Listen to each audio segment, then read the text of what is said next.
How to download and install Google Chrome on Windows 11. This tutorial shows you how to get Chrome up and running on your PC.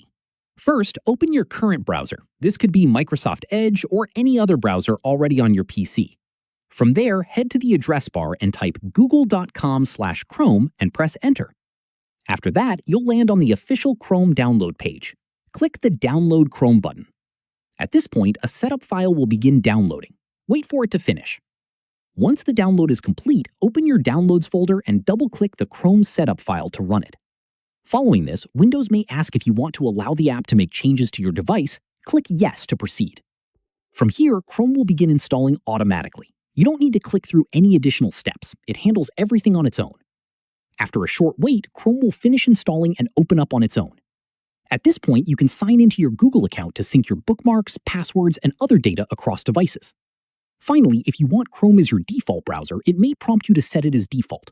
Go ahead and click Set as Default if that's what you prefer. That covers everything for getting Chrome installed on your Windows PC. If this was helpful, give it a like, subscribe for more tutorials, and hit the bell so you never miss an upload. See you in the next one.